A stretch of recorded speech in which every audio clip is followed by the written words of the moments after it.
La balade des aigles.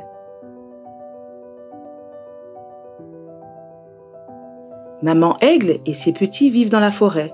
Le matin de bonne heure et jusqu'au soir, ils se plaisent à en survoler les environs et à observer tout ce qui s'y passe. C'est l'occasion pour les aiglons de poser toutes sortes de questions à leur mère. Au début de leur balade, un des aiglons prend la parole. « Maman, regarde un peu. Je vois un animal gigantesque avec des taches sur le corps et un long cou qui n'en finit pas.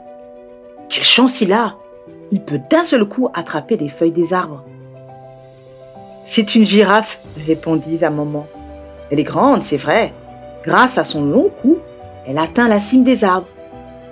Mais toi, mon petit, tu peux en volant te poser directement sur n'importe quel arbre, qu'il soit petit ou grand. Tu vois, chaque créature a ses qualités. » Puis, ce fut au tour du deuxième aiglon de poser sa question. « Maman, je vois en bas une créature courir à travers la forêt. Elle va si vite que je n'aperçois que les bois qu'elle porte sur la tête. Penses-tu qu'en m'entraînant, moi aussi, j'arriverai un jour à courir aussi vite qu'elle ? » C'est peu probable.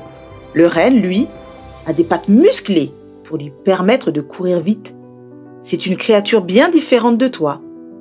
Toi, par contre, tu as la capacité de voler et saisir ta proie à une vitesse que plusieurs envient aux aigles. En quittant la forêt, ils survolent le poulailler d'une ferme voisine. Un des aiglons demande intrigué.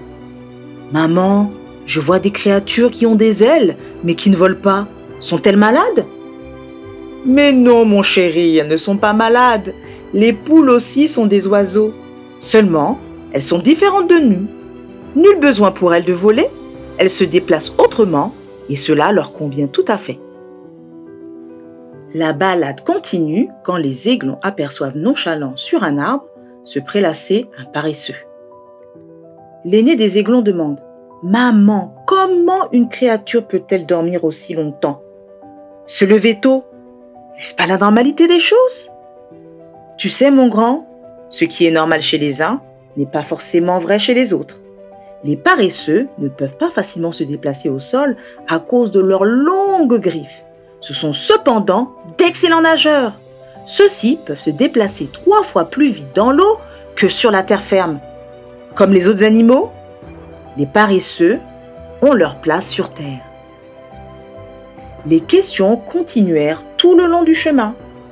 Arrivé au-dessus d'une clairière, c'est le cadet qui s'exprime d'émerveillement. « Regardez comme ils sont beaux! Quelle grâce et quelle agilité !» dit-il en apercevant un groupe de papillons en plein vol. « Oui, ils sont magnifiques. Savez-vous que même leur couleur n'est pas le fruit du hasard?